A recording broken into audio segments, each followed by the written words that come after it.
Hello everyone. I hope you enjoy listening to the story. My name is Emily Carter, and I am 30 years old.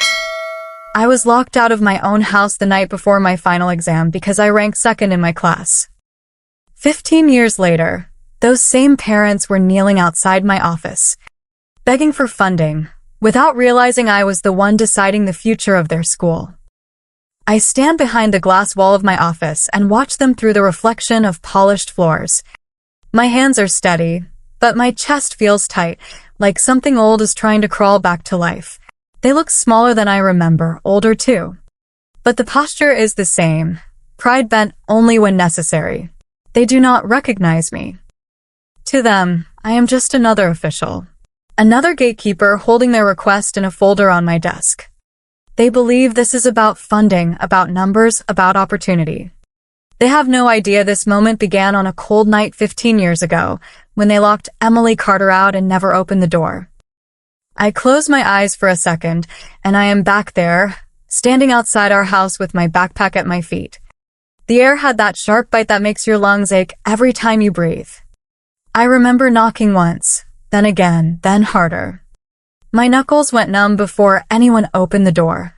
No one ever did. The lights were on. I could hear voices inside, low and controlled, like a meeting I was not invited to. I called out, my voice cracking, but all I got back was silence. Then my mother spoke through the door. Her voice was calm, almost bored. Come back when you learn how to win. I did not cry right away. That came later. After the cold settled into my bones, after the truth finally landed.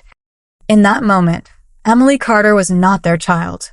I was a result and I had failed it. I open my eyes and look at them again, kneeling in the hallway outside my office, waiting for a decision they think is about money. They do not know I have already decided something else entirely. I do not call security. I do not speak. I let the silence stretch. Because what they took from me was never just a door. It was a childhood. A sense of safety. A belief that love did not need conditions. I tap my pen once against the desk and watch them flinch slightly. Even now, they respond to pressure the way they trained me to. And for the first time, I wonder, not if I will help them, but how long I will let them wait before they understand who is standing on the other side of the door. Because the truth is they are about to learn something they never taught me. Mercy without control. Regret without pride. And the cost of measuring a human life by a single number. I lean back in my chair, slow my breathing, and finally reach for the file that holds their future. My name is printed at the top of every page. Emily Carter. They just haven't seen it yet. I stopped knocking after that night. That is the part people never understand when they hear my story. They imagine tears, begging, maybe a second chance if I had just apologized harder. But something inside Emily Carter went quiet instead.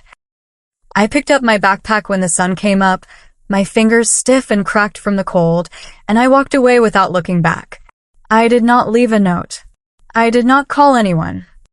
I just disappeared from the version of my life they controlled. The next weeks were not dramatic. They were small and brutal in a different way. I slept in a school library one night, in a 24-hour diner booth the next, pretending I was studying so no one would ask questions.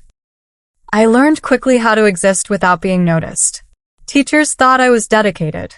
Classmates thought I was intense. No one knew that Emily Carter was counting coins just to buy coffee so I could sit somewhere warm. The exam came and went like a blur. I remember sitting there, staring at the paper, realizing that this test no longer had the power it used to. I still finished near the top. Not first, not perfect, but enough to earn a scholarship that became my exit. College was not freedom the way people imagine. It was survival with better lighting.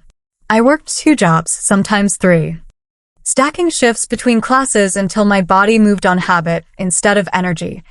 I cleaned classrooms at night, served coffee before sunrise, and studied in the gaps between exhaustion. I did not call home. They did not call me. It was like we had all agreed to erase each other. But the silence gave me something I had never had before. space to think without their voices shaping every thought. That was when I started noticing patterns, not just in my life, but in the system around me. The same pressure that pushed my parents to lock me out was built into everything. Rankings, metrics, labels, constant comparison. Students were numbers before they were people. Teachers were evaluated by outcomes they could not fully control.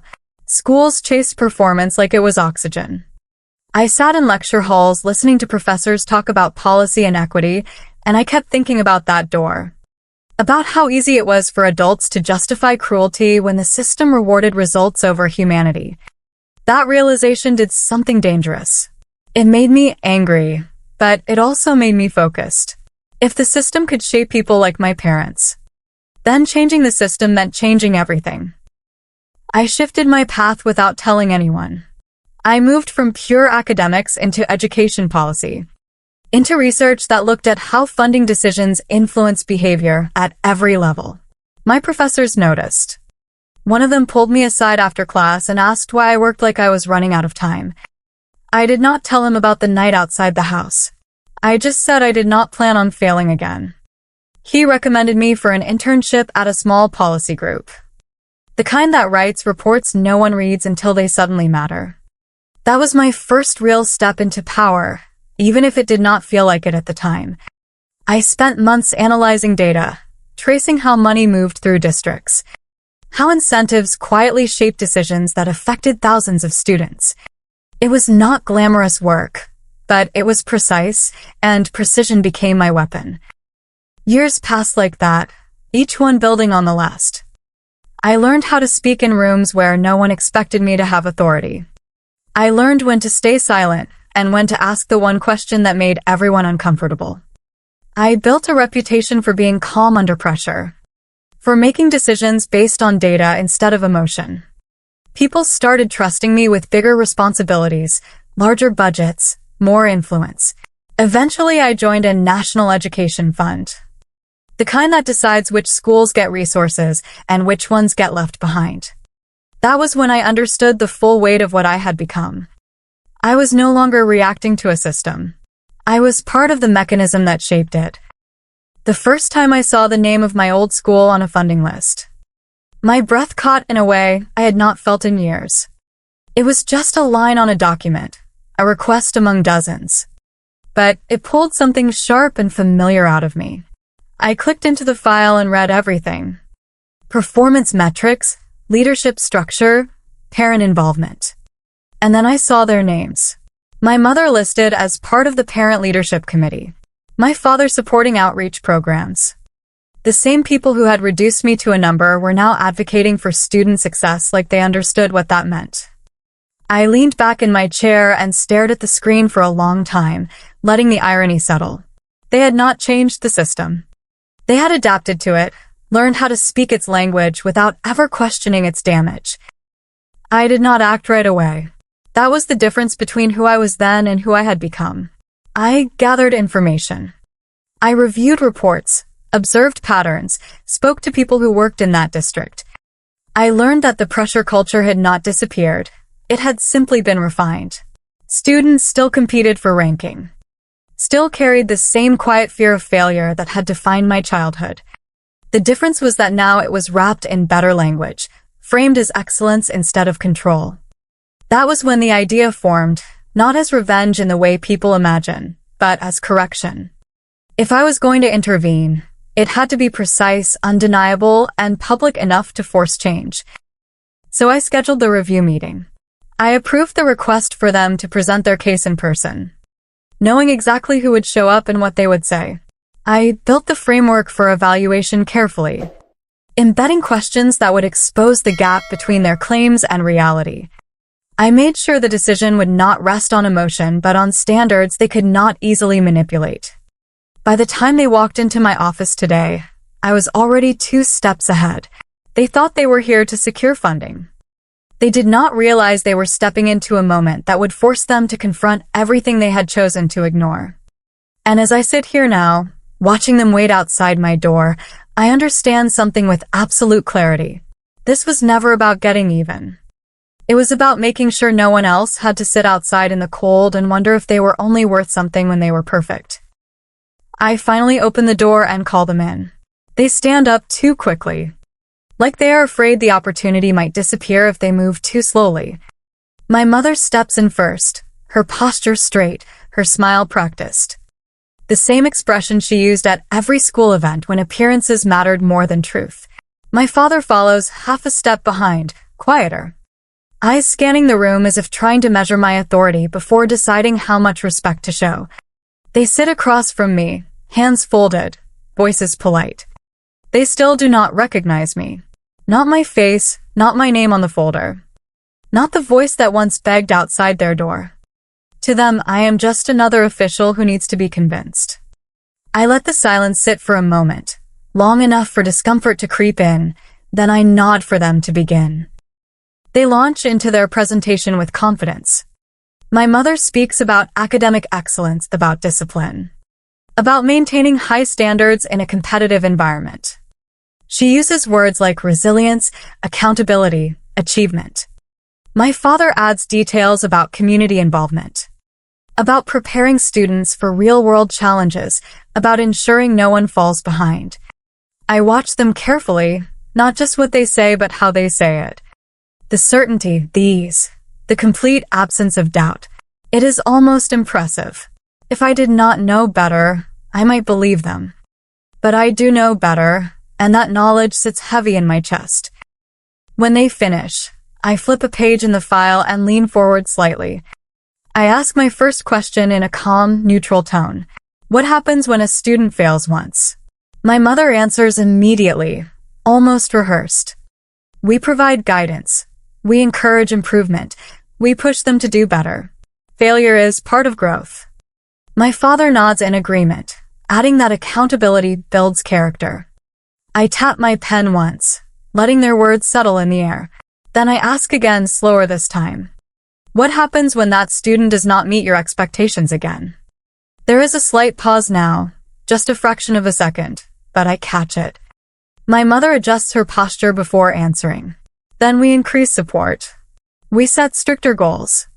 We make sure they understand the consequences of underperformance. I let the silence stretch again. I can feel something shifting, not in them yet, but in the room. The weight of the conversation is changing. I close the folder gently and rest my hands on top of it. Then I begin to speak, not as an official, not as a decision maker, but as someone telling a story. I describe a student who worked as hard as they could, who stayed up late studying, who believed that being second best was still something to be proud of. I describe the day that student brought home their results, the moment they realized it was not enough. My voice stays steady, controlled, but every word is precise. I describe the door, the cold, the silence on the other side. I describe the feeling of sitting outside all night, not knowing if anyone would come back for you. I stop there and look at them. For the first time, they are not relaxed. My mother's smile has faded, replaced by something tighter, uncertain. My father's hands are no longer still. He shifts slightly in his seat, like he is trying to place something he cannot quite reach. I let a few seconds pass, then I say the words that have been waiting 15 years to be spoken. That student was me. The reaction is immediate and unmistakable. My mother's face drains of color, her lips parting without sound. My father leans back as if the distance might protect him from what he is hearing. Recognition hits them slowly but completely, like a wave they cannot step away from. They look at me again, really look this time, searching for the child they left behind in the person sitting across from them. I hold their gaze without flinching. Neither of them speaks at first. Then my mother tries, her voice unsteady, reaching for something that sounds like control but comes out as confusion. She says my name, not as a statement but as a question. I do not answer it. I do not need to. The truth is already sitting between us, heavier than anything else in the room. My father starts to say something about misunderstanding, about pressure, about wanting the best for me. But the words fall apart before they can form into anything meaningful.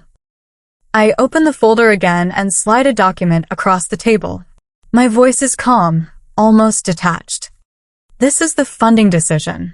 I explain the terms clearly, each condition precise and unavoidable. The school will receive support, but only if specific reforms are implemented.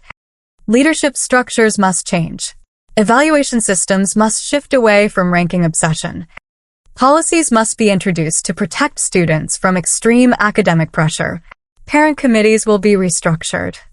Current leadership will be reviewed and replaced where necessary. I do not raise my voice. I do not accuse.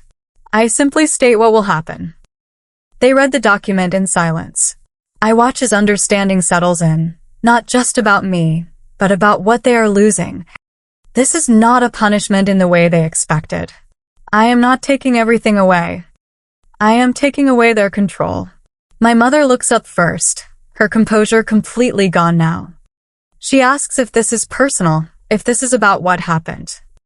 I meet her eyes and shake my head slightly. It is about making sure it never happens again. That is when they break.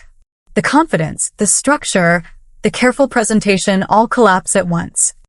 My father's voice drops, softer than I have ever heard it, asking for another chance, for understanding, for forgiveness.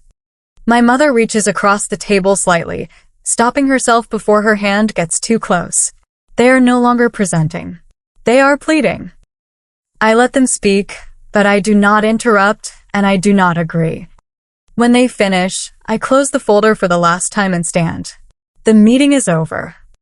The decision is final. I tell them they can leave. They hesitate, as if waiting for something more, some sign that this can still be undone. I give them nothing. As they walk out of the office, slower now, smaller than when they walked in, I feel the weight inside my chest shift. Not disappear, not resolve, but change. I did not destroy them. I did not raise my voice or take revenge in the way they might have expected. I removed their ability to hurt others the way they hurt me. And as the door closes behind them, I realize something I did not expect. Forgiveness was never the point. The office feels quieter after they leave, but not empty. Their presence lingers like a pressure that has not fully released, like a door that has been shut but not sealed. I stand there for a moment longer than necessary, staring at the closed door, replaying the look in their eyes when recognition finally settled in. It was not just shock. It was something deeper, something closer to fear. Not fear of me, but fear of what they had done and how little control they had left to fix it. I walk back to my desk slowly, each step measured, each breath steady. The file is still there, their names printed neatly across the top. Reduced to ink and policy after years of shaping my life without realizing it. I sit down and run my fingers along the edge of the paper, not out of hesitation, but out of habit, grounding myself in something physical before making the next move. The decision I made in that room does not end with them. That is the part that matters. Within hours, the policy changes begin to move through the system. Emails are sent, committees are notified, review boards are assembled. The language is formal, structured, impossible to argue with because it is built on the same framework they once used to justify everything. Performance metrics adjusted. Student support guidelines rewritten. Parent leadership roles redefined. It is not dramatic from the outside. There are no raised voices, no public confrontation, no visible collapse. But beneath the surface, everything shifts. The culture they helped maintain starts to unravel, thread by thread, replaced by something slower, more deliberate, more human. I attend the follow-up meeting with the district a week later, not as someone seeking closure, but as someone ensuring the process holds. New administrators are already stepping in. People who understand that discipline does not have to come at the cost of dignity. Teachers speak more openly now, carefully at first, then with growing confidence, about the pressure students have been under. Data begins to reflect what I already knew. Burnout rates decrease. Participation increases. It is not perfect, but it is movement, and movement is what matters. I listen more than I speak, offering guidance only when necessary, keeping my tone neutral, my presence controlled.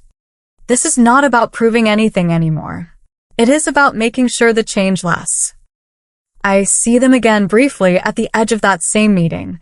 They are no longer at the center of the room. They are not speaking, not leading, not shaping the conversation. They sit quietly, observing, their roles reduced to something smaller, something they are still trying to understand.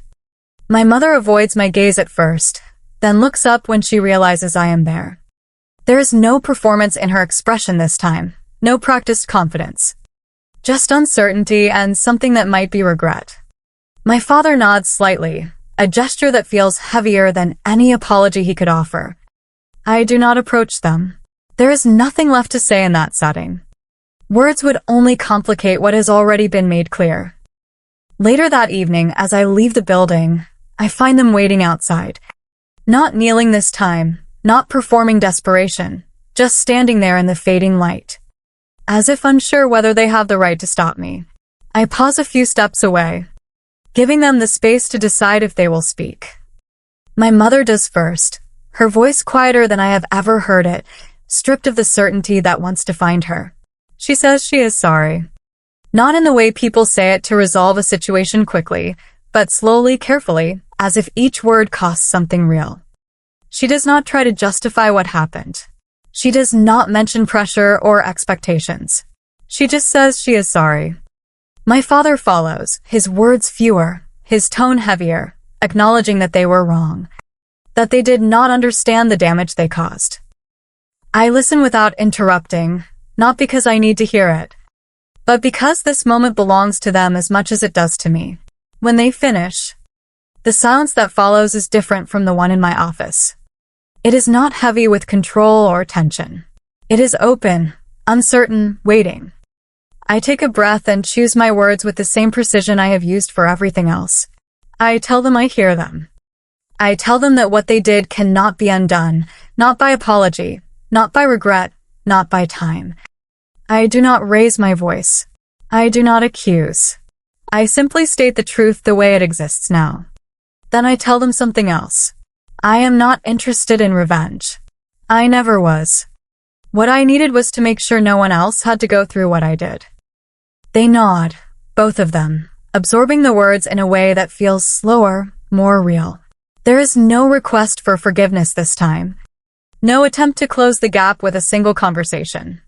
They understand finally that some things do not resolve neatly, that some distances cannot be crossed by intention alone. We stand there for a moment longer. Three people connected by a past that no longer controls the present in the same way. Then I step back, creating a clear line between where they are and where I am going.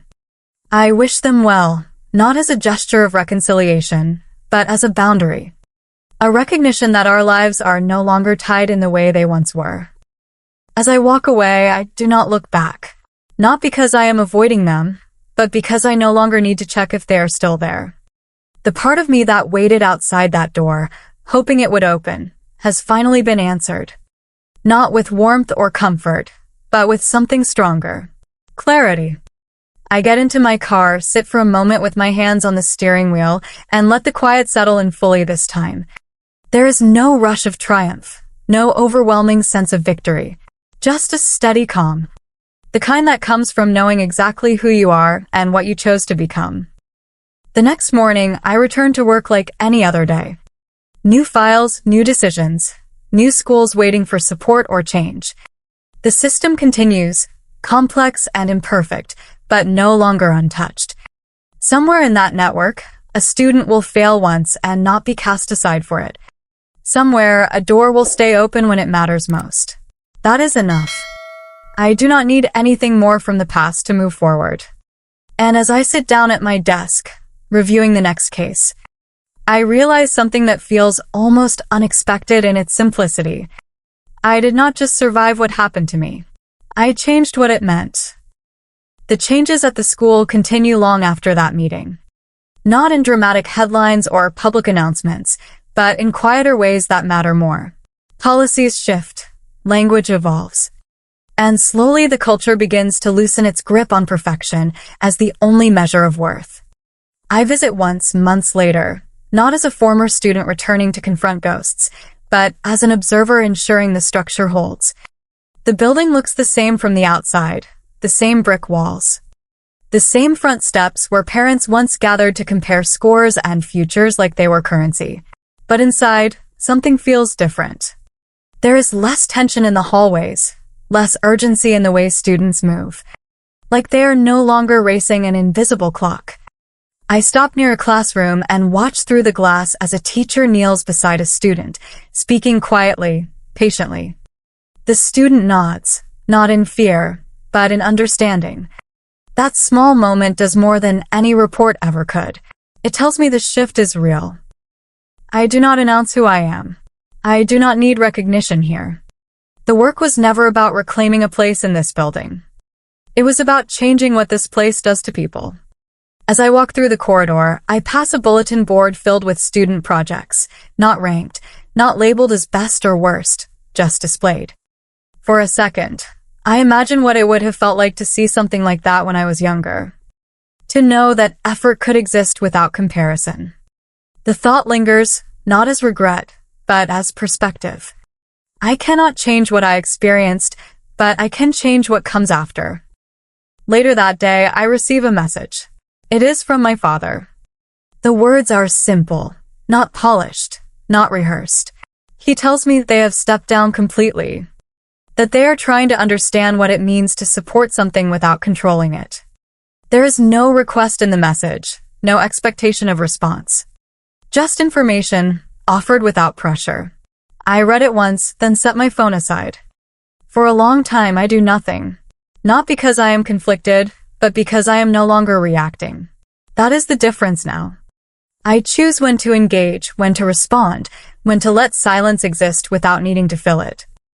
That evening, I sit by the window in my apartment, the city lights stretching out in front of me, steady and distant. I think about the version of myself who sat outside that locked door, trying to understand why being second was not enough. I think about how small the world felt then.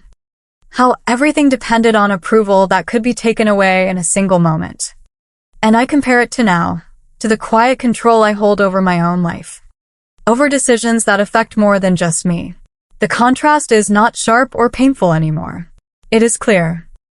I do not hate them. That surprises me more than anything else. The anger that once felt permanent has thinned into something quieter, something that no longer demands action. What remains is understanding, not as an excuse, but as context. They were shaped by a system that rewarded harshness and called it discipline. I was shaped by surviving it, and now I have the ability to reshape it for others. That is where my focus stays. Before I go to bed, I glance once more at the documents on my desk. New cases waiting, new decisions to be made. Each one carries weight, each one a chance to reinforce or undo the changes already in motion. I sit down, open the next file, and begin again. Not as someone trying to prove anything, not as someone seeking closure, but as someone who understands exactly what is at stake. Somewhere, a student will face failure for the first time. Somewhere, a parent will decide how to respond. And because of what I have done, because of what I chose not to repeat, that moment might unfold differently. If you were that student, standing outside a door that refused to open, would you still believe you were the problem? Or would you walk away and build something stronger than the place that rejected you? I did not get the ending I once imagined. There was no apology that erased the past, no moment that gave me back what I lost. But I gained something stronger. I became the person who decides whether doors stay open or close on someone else. And that is enough. Because in the end, success is not about being first or perfect or approved by people who only love conditions. It is about becoming someone who never repeats the same cruelty. So let me ask you this. If the people who hurt you came back one day, would you forgive them or would you change the system that created them? If this story made you feel something, do not forget to like the video, subscribe to the channel, and share your thoughts in the comments. I read every single one.